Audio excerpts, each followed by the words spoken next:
Hello, friends, and welcome to this conversation with Professors Richard Swinburne and David Bradshaw on their new edited volume from Iota Publications, Natural Theology in the Eastern Orthodox Tradition. My name is Robert Saylor, and I teach religion and culture at Christian Theological Seminary in Indianapolis, and I also serve as managing editor of the Iota Forum. Iota, or International Orthodox Theological Association, seeks to generate and highlight high-quality scholarship in the Eastern Orthodox tradition for the benefit of both the Academy and the Church.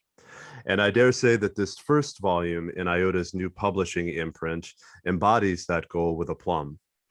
Before we turn to the interview, let me briefly introduce our distinguished guests, who again are the editors of this volume. Professor Richard Swinburne is Emeritus Professor of the Philosophy of Religion at the University of Oxford and a Fellow of the British Academy. While his contributions to philosophy are manifold and he has lectured around the world, he is perhaps best known for a trilogy on the meaning and justification of theism, the coherence of theism, the existence of God, and faith and reason, all of which are summarized in the short book, Is There a God? He's also written many books on the meaning and justification of central Christian doctrines, and also written in defense of the view that the human beings consist of two parts, a body and a soul. Another topic he has written extensively on, germane to this volume, is the notion of epistemic justification, that is, the criteria which determine how probable some evidence makes some hypotheses. Professor David Bradshaw is professor of philosophy at the University of Kentucky. He is the author, among other writings, of the book Aristotle, East and West, Metaphysics in the Division of Christendom, and he's also the editor of Philosophical Theology in the Christian Tradition, Russian and Western Perspectives, and also the volume Ethics and the Challenge of Secularism, Russian and Western Perspectives. Professors Swinburne and Bradshaw, it is a pleasure to have you with us today to discuss this path-breaking new volume, Natural Theology in the Eastern Christian Tradition. Thank you, Rob. It's good to be here. Sure. Yes. I wonder, Professor Swinburne, if we could start with you. And I'd like to ask, what do you see as the state of the question when it comes to Eastern Orthodoxy and natural theology? Where have the debates been and where are they today? Well, natural theology is the production of arguments from general, obviously observable phenomena to the existence of God. And it tries to appeal to standards of argument which ordinary non-theists, ordinary secular people would recognize as the standards used in science and history. It isn't necessarily aimed at producing conclusive arguments, but at any rate, arguments which make the conclusion significantly probable. And it's been going on, I was going to say, since the beginning of Christendom, but long before then.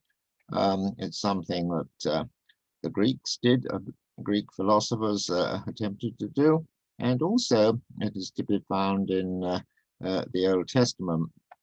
The prophet Jeremiah argued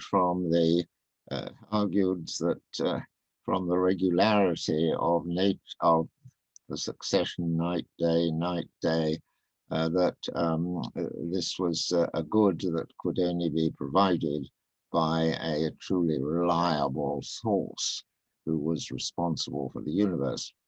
So it's part of Christianity, and in the first several centuries, both East and West, and especially East, many theologians produced rather short, but nevertheless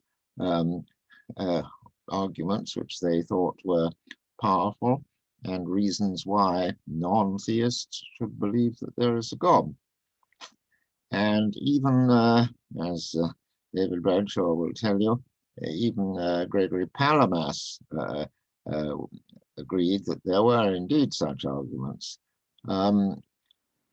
However, during the last 80 years, Eastern Orthodoxy has rather turned against this enterprise and been suspicious of it. not necessarily saying there are any great fallacies in it, but it could mislead one. It might lead one to suppose that God was a very impersonal sort of being. It might deter us from our life of prayer, which was the true way to get hold of God. And there are a number of several of the papers discuss the cogency of such arguments. I myself think that we need these arguments badly in this secular era. If a secular person accepts them, then they will realize that they ought to try and get in touch with God, and that might really bring them to spiritual progress. Part of the reason, I suppose, why Eastern Orthodoxy has turned against this, apart from the reason that it was so prominent in the Catholic tradition that inevitably a certain suspicion hangs over it, large part of the reason is that philosophy itself, in Western philosophy, turned very strongly against this form of argument, due to the criticisms of it from Hume and above all from Kant. And Kant argued that there could not be any natural theology, that no argument could show that there was a God. That view of Kant has dominated continental thought. By continental thought, I mean thought on the main countries of the continent of Europe, apart from Britain, France, Germany, Italy, Spain, very much for the past 2 centuries. And inevitably, Orthodox thinkers have been much influenced by it. I think Kant's arguments are simply bad arguments, but it needs to be shown. So, and it is being shown. There's been a great resurgence of natural theology in English-speaking countries, America, United States, Britain, especially, both by its advocates and by its opponents. It's been many different Christian philosophers have produced their kind of natural theology, different arguments from different thinkers. And this has caught the attention of atheistic philosophers who have begun to recognize that these arguments need to be dealt with. They are serious arguments. And therefore, this is quite an element of teaching, not necessarily central to, but quite prominent in philosophy teaching in Anglo-American universities today. Professor Bradshaw, anything to add? No, I think that's all correct, and that's a big part of the reason why we wanted to put this book together. The book does have a lot of engagement with Orthodox theologians and philosophers. Christos Yanaros, of course, is a philosopher, but also theologians like Vladimir Lossky, Olivier Clement, Metropolitan Zazoulis, and others who have been a little skeptical of natural theology. And I would agree with Richard, some of that is just because of its association with Western Christianity, Catholicism especially. I think also there's legitimate concern about the tendency philosophers have toward system building and toward grandiose conclusions that, if you look at the way natural theology did work in medieval scholasticism and early modern philosophy with people like Leibniz and so on, they tried to construct a whole body of belief about God. And the fathers were generally a little more modest. They definitely did give arguments for the existence of God, but for them, those arguments were primarily intended to open the door to considering revelation. to get people beyond a materialistic or naturalistic view of the world, to one where you believe there's a good creator. And then the natural question is, has that creator reached out to us in some way? So I think some of the opposition to natural theology, is not looking at the traditional role that it did play in Orthodox thought, but looking too much a little bit to what it's done more, you might say more recently in the West. So we also want to try to redress that imbalance a little bit and just remind an Orthodox audience of how important it is in the patristic tradition. And there also are papers, dealing with how it was sort of recovered and elaborated within Russian religious thought in the 19th and 20th centuries. So we just want to help an Orthodox audience come to a more balanced appreciation of how important natural theology really is. Within both this volume and then in larger debates, how uniform is the definition of natural theology? Are those who are proponents of it and those who are skeptical of it, do they define it the same way? Do the authors in this volume all use it in the same way? Talk a little bit more about how the term is actually defined. Richard, I actually, the definition I give in the introduction to the volume is, I think, the one that Richard just mentioned. Arguing for the existence of God and for the attributes of God based on nature and publicly accessible information. And we take that broadly enough to include, for instance, historical information. That's maybe a little more controversial. Some people might define it more narrowly, but that doesn't play a big role in the book. The term natural theology itself has an interesting history. The first occurrence of it is in Augustine in the City of God, where he's describing the view of Varro, the Latin thinker of, I think, the 1st century BC, who identified natural theology with the reasoning of the philosophers about God. And, as Richard mentioned, it existed all the way back in the pre-Socratic, certainly in Plato and Aristotle.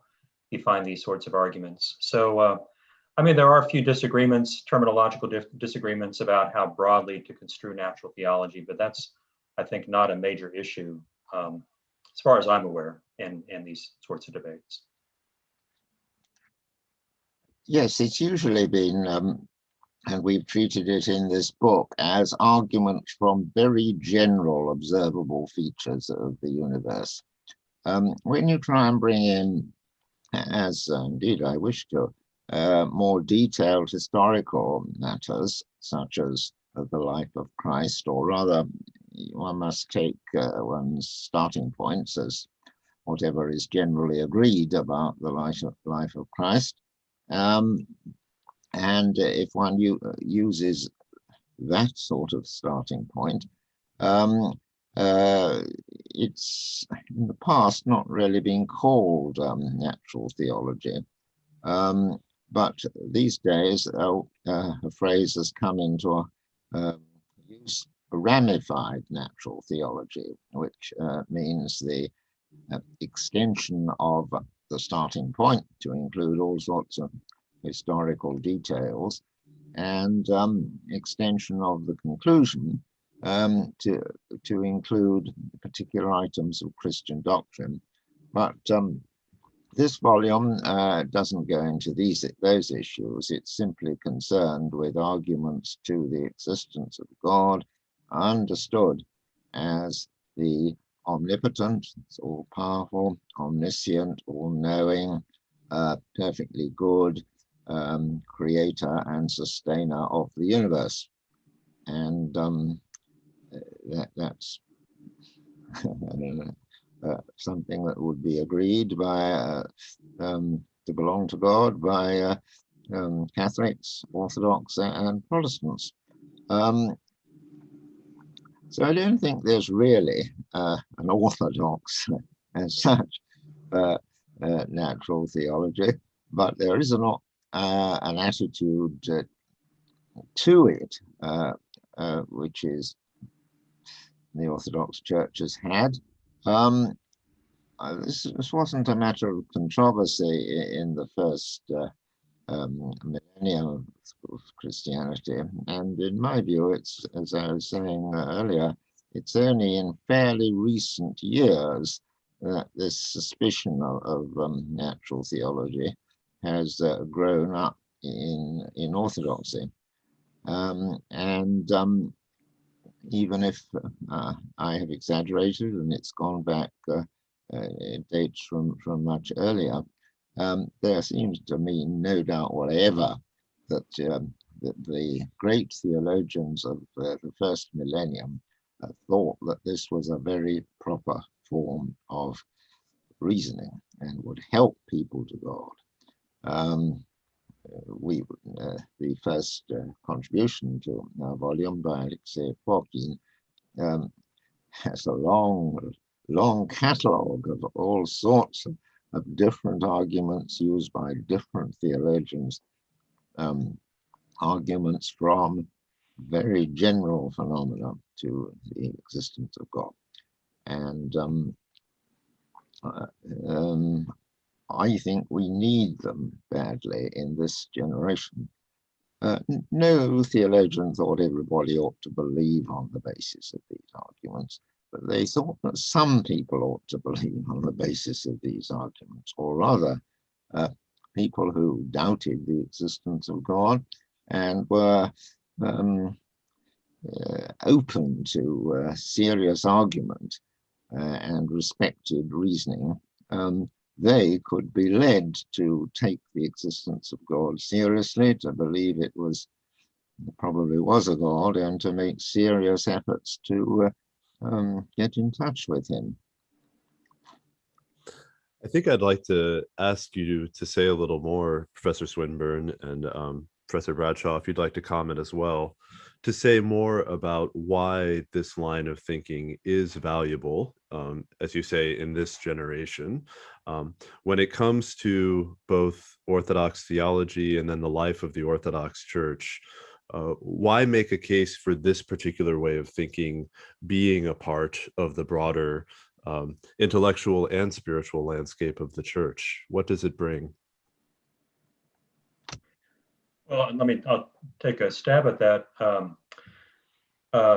Let me say a couple of things. I mean, of course, if you teach students today, and maybe especially at a secular school, but even at Christian schools, I think you're acutely aware that everyone being raised in our culture today, and going to public schools and so on, they're sort of immersed in a naturalistic worldview that's largely based on Darwin and modern cosmology, the Big Bang Theory, evolutionary account of the development of Earth. And so I think you might say the burden of proof is at a different place for us today than it was even a few hundred years ago, much less a couple thousand years ago.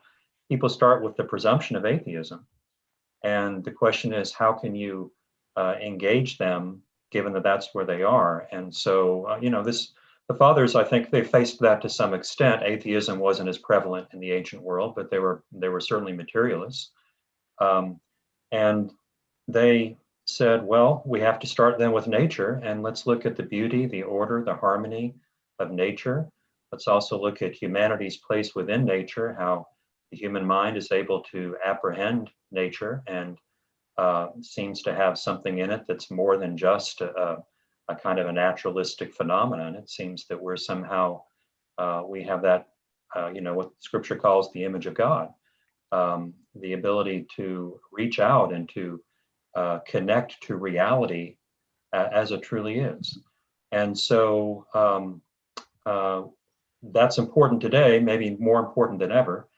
I would also add just, one of the papers in the volume, a short one that I wrote, is on St. Gregory Palamas. And as Richard mentioned, Palamas was clearly very favorable to these sorts of arguments. He gives actually more than one in different places. And one thing that struck me in writing that paper was how for Palamas, in his time and place, Byzantium, 14th century, he doesn't have the apologetic challenge that we have, but he still saw a lot of value in these arguments simply in orienting the way you think about God and trying to lead you to do justice to God as the creator and sustainer of all things. In fact, there's an argument he gives in his work, 150 chapters, near the beginning, where he describes how God, how things are not able to sustain themselves in being from one moment to the next. And so for him, that in itself is an argument for God not only as creator, but as sustainer. And if we think of God in that way, it deepens our appreciation and our gratitude and our sense of his presence in everything around us.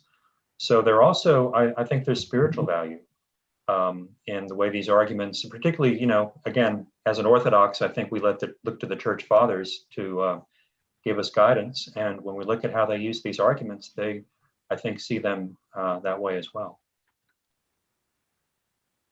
Yes, I would, of course, agree with that. I start my own paper by pointing out that with regard to knowledge in general, that there are three ways we get it. We either get it by our own personal experience, and some people are fortunate to have deep sense awareness of the presence of God, or we get it by what others tell us, and most of us get most of our knowledge by what other people tell us. Most of our knowledge of history, geography, science comes from what other people tell us.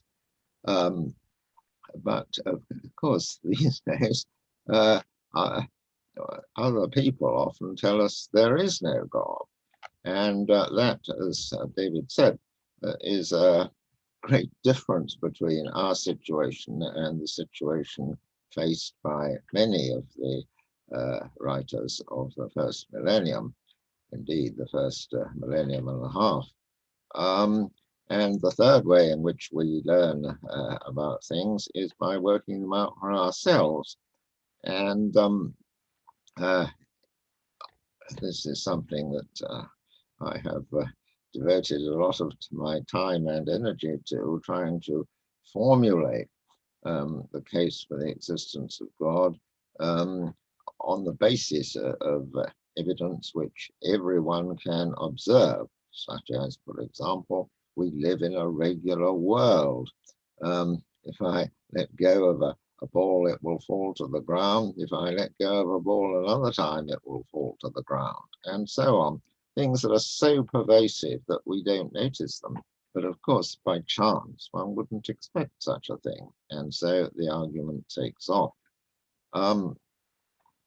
But what people do tell us is not simply as there is no God, but science has shown there is no God. Darwin has shown there is no God, or some particular piece of cosmology. The multiverse theory has shown us that there is no God. And these arguments have to be dealt with in detail. And that sort of situation just wasn't that of the fathers. To do their task of arguing from the natural world to God, we have to take account of what science in recent years has told us about the natural world. We mustn't dismiss science. Science has established many very interesting things about the natural world, and we must take account of them. We must take account, for example, of the fact that human bodies, at any rate, have evolved as a result of a long process of evolution from plants and animals. But then the next question is, why has that happened? Because of certain laws. But why those laws rather than other laws? And so we get to, yes, certainly this has happened, but that is the mechanism that, at least that's the way my argument goes, and the way many people's argument go. That is the mechanism by which God produced us. So the mere fact that if it is a fact, and I don't think anybody reading the volume need to accept it as a fact, but I certainly do, that humans have evolved from primitive animals. If that is the case, then that has no bearing whatever on the existence or non-existence of God, because the fundamental fact is, what is the cause of this evolutionary process?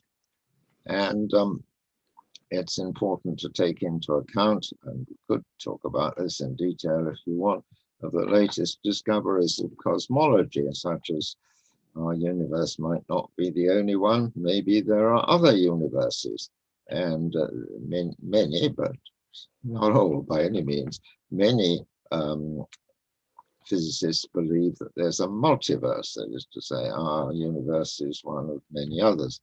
But then they say, oh, well, if our universe is an orderly place, maybe other universes aren't, and it's just our good luck that we are in an orderly place. There again, we must consider this argument. What has to be said against it is, well, maybe there are a few other universes. Serious cosmology doesn't suggest that every possible universe has been brought into existence, but it does allow there may be some others. Then the point is, okay, there's some mechanism at work which produces universes, but among the possible mechanisms that might produce universes are trillions of possible mechanisms which wouldn't even produce one universe that was fine-tuned. So once again, which was a regular place. And so once again, there is the need to ask the question, well, why is it like that rather than any other way? And the argument then starts off. Can't give all the arguments in a little talk now, but that's my point, is that we have to take account of the details of science, of the latest science, in the way, of course, that the fathers didn't, because their science wasn't around then. But the task is the same, of arguing from the natural world to God, but the need for it is so much greater, and it must take account of the latest developments, and that's what we try to do. Well, in the name of broadening out the inquiry, the final question that I wanted to ask you relates to how you see the discipline of philosophy interacting with orthodoxy now. Iota is very interested in how various disciplines, theology, history, and science, impact the life of the church and impact the life of the academy. So speaking both as philosophers and as Orthodox Christians, what are the things that you find exciting, challenging, generative within orthodoxy and philosophy today, broadly speaking? Well, I find what's happened in philosophy in the Anglo-American tradition is often called of recent years is often called analytic philosophy, as opposed to the tradition philosophy as taught on the continent of Europe, France, Germany, Italy, Spain. It's continental philosophy.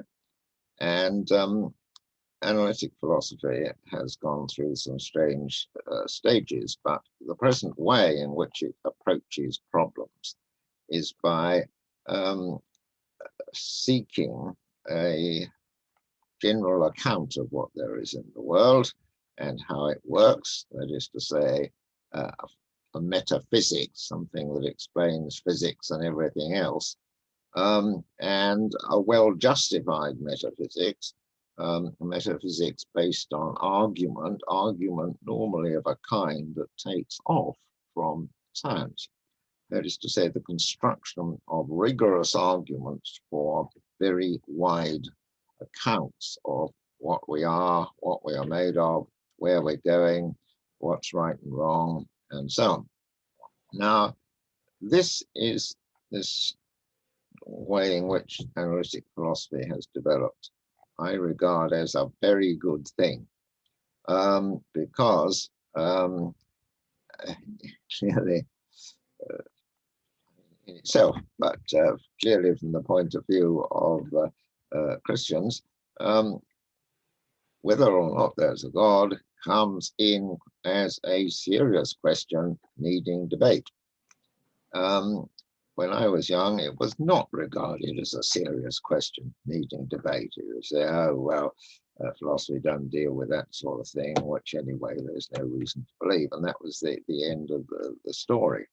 It isn't the end of the story now, and secular philosophy is prepared to talk about it.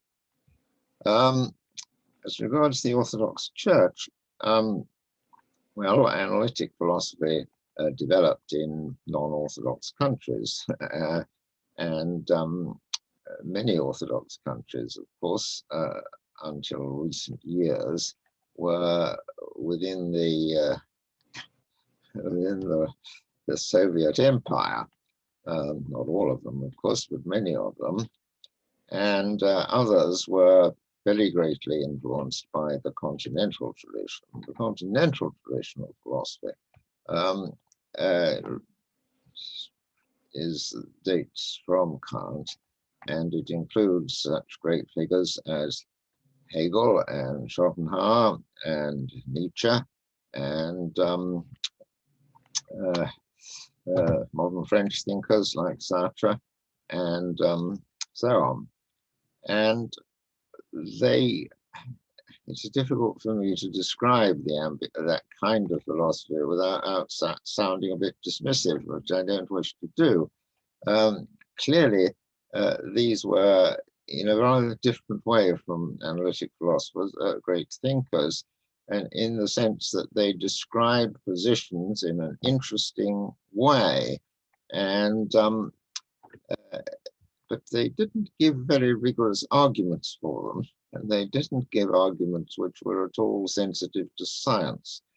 And in recent years, I hate to sound a bit triumphalist, but it is the case that the continental stream is not as prominent as it was in Germany and Italy, certainly, and in several other countries. That is to say, there are many people in those countries which have become, at any rate, sympathetic to the analytic way of dealing with things. So, coming back to the connection with Orthodoxy, the Orthodox world hasn't been much exposed to this sort of argument up till now, and it may have a not very adequate view of the nature of natural theology. And I hope, that this volume will help to introduce it more fully to that world. Yeah. Could I go ahead and just elaborate? That's very true. I find a lot of people, when they think of analytic philosophy, they associate it with Bertrand Russell or Moore or Wittgenstein or the logical positivists, and there's just been a lot of new developments, and as Richard mentioned, they've gone from a Christian point of view, I think, in a healthy direction, where people do take the existence of God seriously, and there are active Christian philosophers who have been very eminent in philosophy, and I shouldn't put them in the past tense. There still are such people. Richard himself actually is one. And here in the US, there are at least two professional organizations that I know of. There's the Society of Christian Philosophers, and there's the Evangelical Philosophical Society.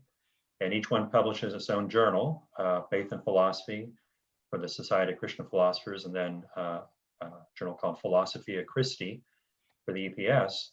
And if you just look at the contents of those journals, you see how much diversity and richness there is in what Christians are doing today within philosophy. I mean, natural theology is part of that, but also, what we were talking about earlier is ramified natural theology, where you actually do consider using philosophical methods the doctrines of a particular religion. And since these are Christians, there's a lot written about, say, the Trinity, the Incarnation, the Atonement.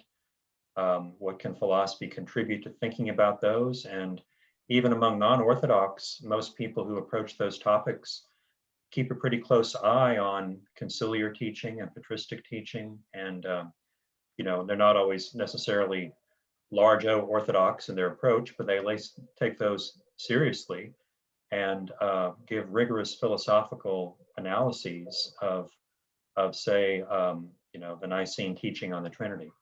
And none of that displaces Orthodox teaching, but it can help deepen our roots and our understanding of our own faith, and also our ability to engage others. And then beyond even natural theology, even in a broad sense, there's a lot of other topics, things like virtue ethics is a vigorous field today. So what do we mean when we talk about virtues like humility or forgiveness or patience and so on? And how do we understand those, and how do they relate to other virtues? And so there's just a lot of rich discourse within philosophy, including Christian philosophy, not limited to that, that I think Orthodox can really benefit from. And Richard and I, we took on doing this volume because we're the co-chairs of the philosophy of religion section within IOTA. And we're hoping that that section will become a venue for Orthodox to come together to, as Orthodox Christians who are also philosophers, to talk about these sorts of issues. Yes, I should add, when I said that, that the Orthodox world hasn't been much exposed to analytic philosophy, it has been somewhat exposed, and more exposed in some parts of it than others. I myself have had quite a bit of connection with Russian Orthodox theologians and thinkers, and 3 of my books have been translated into Russian, and my ideas are to some extent discussed in Russia, though of course the sort of the Western stream which has most influenced Russia, I think, probably remains the continental stream, but this, I think, is even there beginning to change. David, I think has had more contact with Greece than I have, though I have had some contact with Greece and with Rome. And of course, our last IOTA conference was in Romania, so we talked about this a bit at that conference. So the message is, I think, beginning to spread, and I hope we are not being too triumphalistic. We want to learn from other ways of doing things, and but we want people to talk about it. Well, I think these last comments can be the occasion for a twofold advertisement then. One is that for those interested in these issues, as Professor Bradshaw has said, IOTA's hope is very much to be a forum and a venue for them. So for those interested, please keep an eye on the IOTA website, follow conferences and so on, in hopes that these conversations will continue. And then secondly, I think it's safe to say that if this conversation is any indication, a rich feast awaits those who choose to engage this volume, Natural Theology in the Eastern Orthodox Tradition. That volume is out now, and I want to again express my appreciation to its 2 editors, Professors Swinburne and Bradshaw, for being with us today. Thank you, Robert. Real pleasure. We appreciate your talking with us.